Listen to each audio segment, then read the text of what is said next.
One of the things this COVID situation has created an issue with me. I mean, I just, looking back, you think about, okay, I'm retiring from the court and looking ahead. So, okay, I'm going to retire on that date. So I'll know when my last argument will be in the courtroom, and I can just kind of soak it in and think, this is okay, this is my last time. And same thing with the last conference, sitting around the table in the conference room, looking at my colleagues and the staff, think, okay, this is my last conference of my career. I didn't get to do that because we all of a sudden they said they pull the plug and the courts are shut down. We're not going back. I can look back and see when my last argument was, or when my last conference was. My last argument was, by the way, Movac versus Escobedo, that case.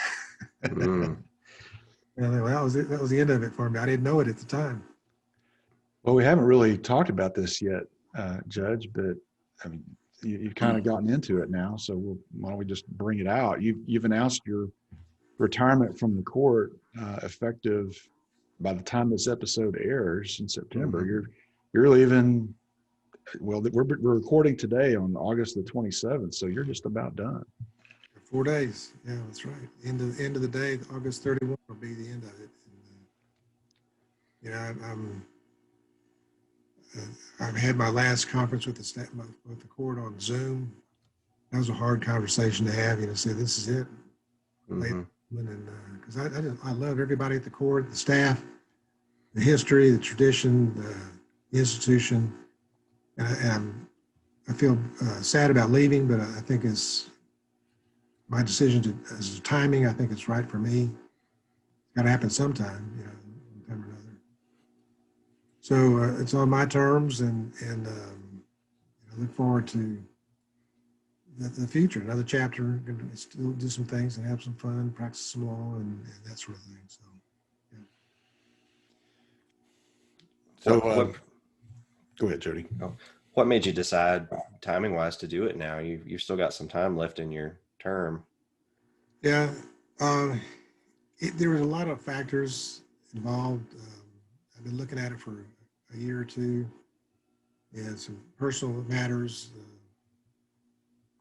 that I thought would be that are kind of important for at least me and my family. And so, my youngest son is his senior year in high school, and he's going to be gone, and we've done a lot of stuff together. Want to do some more things this year before he leaves. I wouldn't be able to do otherwise. So it just the timing wise, August 31 is the end of the court term. Mm-hmm.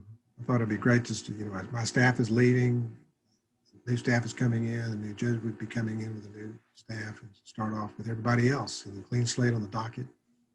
It just seemed like a good time to do it. Mm-hmm. So I heard you mention that you're going to be practicing law. Have you kind of made some plans for what you're going to do in retirement?